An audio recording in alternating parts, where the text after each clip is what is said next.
The Clumsy Crocodile. As you listen to the story, try reading along in your own book. When you hear this sound, turn the page.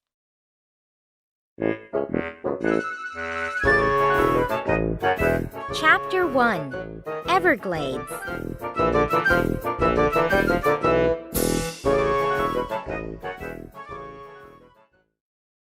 Cassie Green was on her way to work. It was the very first day of her new job. She was going to work at Everglades, the biggest and best store in town. It sold things you just couldn't buy anywhere else. So when Cassie got a job there, she was as pleased as punch. Toy department, China department, exotic pet department, robot department, luxury goods department, food hall. First, Cassie was sent to work in the China department. After only 10 minutes, she had sold 60 cups and saucers to a very rich lady. She was doing well. Cassie packed the china carefully into a box.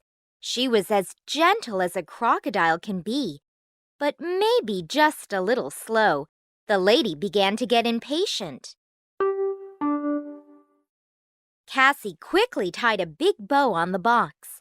She didn't want the lady to be cross, not her very first customer. But as Cassie picked up the box, disaster struck. Now be careful. She'd packed it upside down. 60 cups and saucers smashed onto the floor. Oops! The customer stamped her foot angrily and left. Next, Cassie was sent to the toy department. She hoped there was less to break. She didn't want any more accidents. I must put this ball away, she thought. Someone could trip over it and have a bad fall. But as she bent down, her tail swung out behind her. The Toy Town Express was knocked right off its rails. So she was sent to the food hall. But there, things went from bad to worse. Oops! Cassie tripped over a stool. A bowl of salad flew into the air and landed on Ernest Everglade's head. Ernest Everglade owned the department store. He was Cassie's boss, and he was not a happy man. Go to my office! He yelled. Now! Trembling, Cassie obeyed.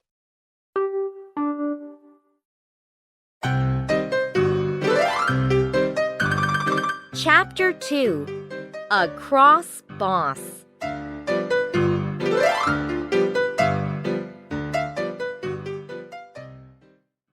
Ernest Everglade was furious. He liked salad, but not on his head. Go and don't ever come back, he told Cassie. I don't want a clumsy crocodile in my store.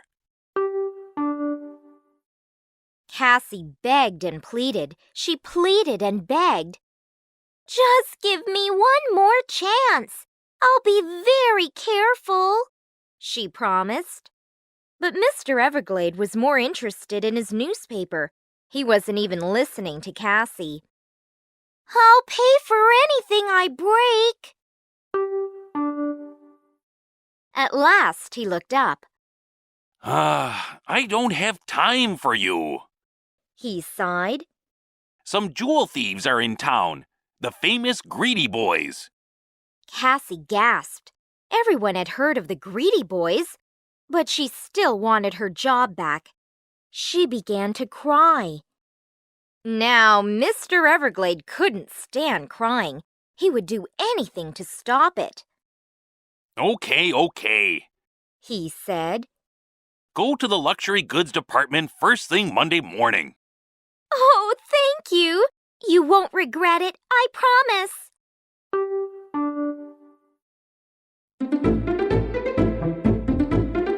Chapter 3. Getting It Right.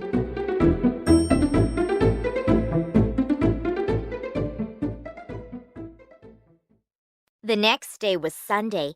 Cassie worked hard at home, getting ready for Monday.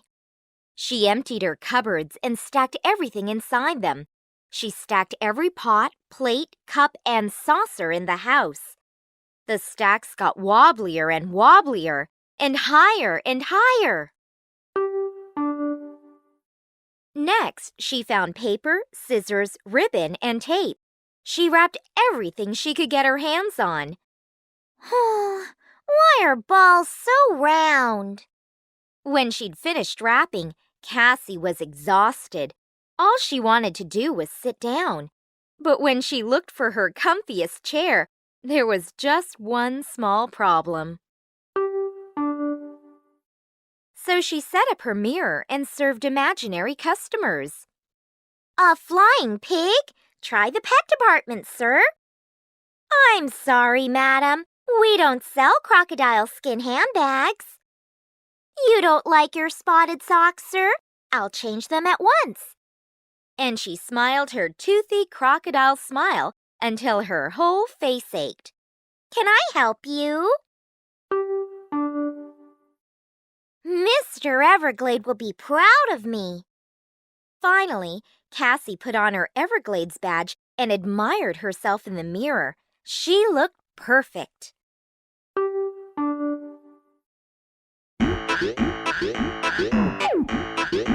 Chapter 4.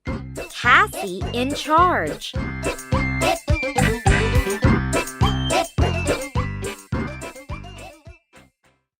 On Monday morning, Cassie was the first to arrive in the luxury goods department. Only the security guard was there. He had been guarding the store during the night. The guard was finishing his breakfast. He was very pleased to see Cassie. Now he could go home to bed. I'll be off now you're here. Cassie was nervous. She didn't want to be left alone in the store. Do you have to go? You'll be fine, said the guard.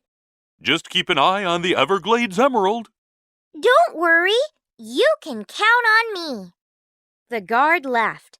Cassie wasn't nervous anymore. She felt important. She was in charge. The Everglades emerald was the most expensive thing in the store. It was kept in a case of extra strong glass.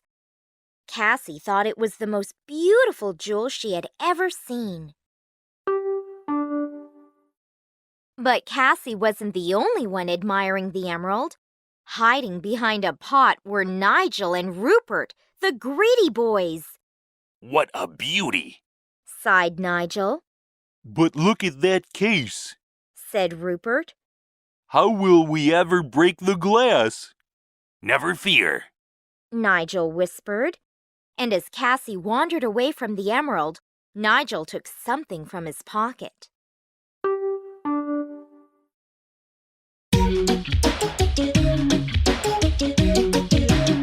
Chapter 5. Disaster.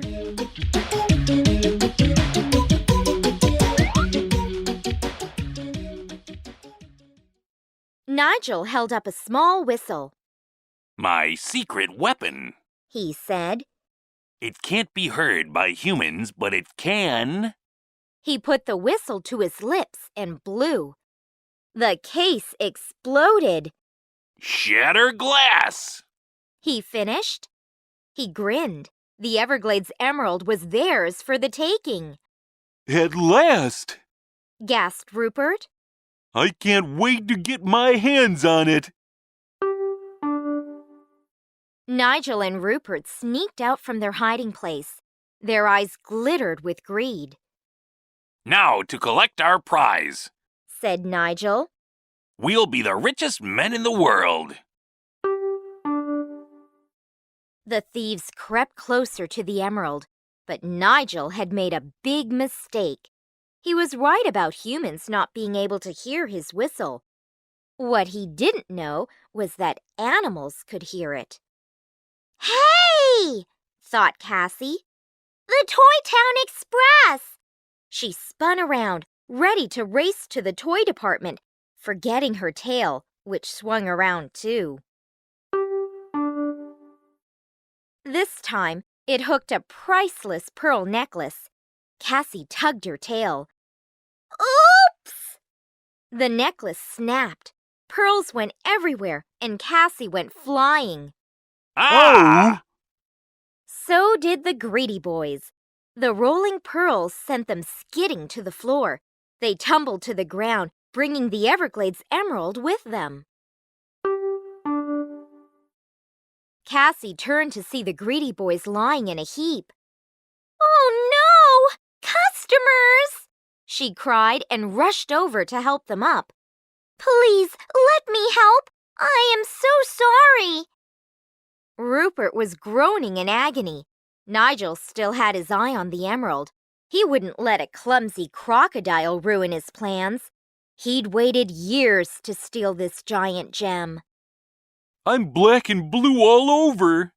It can still be mine. It has to be. Oops! In her hurry to help, Cassie tripped. She slid across the floor, her arms thrust out, and collided nose first with a table which held Everglades' ancient treasures.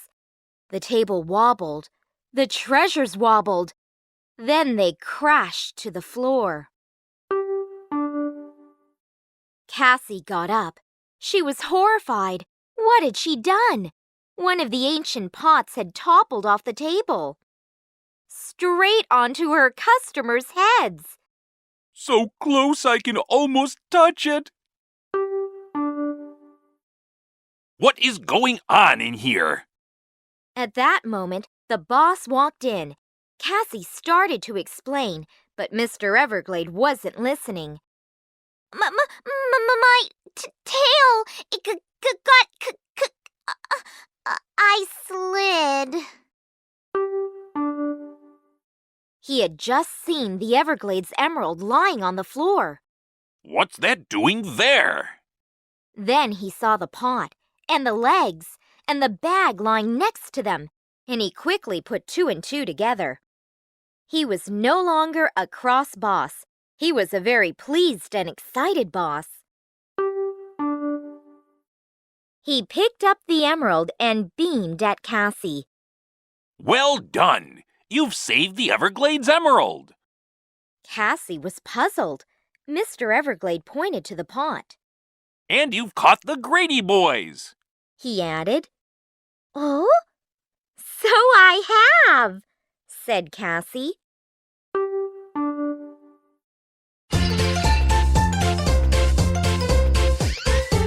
Chapter 6.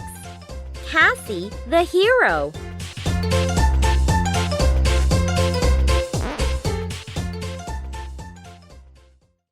That afternoon, the boss gave a party for Cassie. The whole town was invited, except for the greedy boys. Nigel and Rupert were both safely behind bars. It was the best party ever. There was singing and dancing, cake and ice cream, and fantastic fizzing fireworks. Then Cassie was given a medal. It was the proudest moment of her life. She was a hero. After the party, Mr. Everglade smiled at Cassie. I've got a new job for you, he said. He didn't want Cassie to be an assistant anymore. What a crock! This will make the front page. Over here, Cassie. Instead, she became Everglades' chief taster and tester, with her tail tucked firmly beneath her.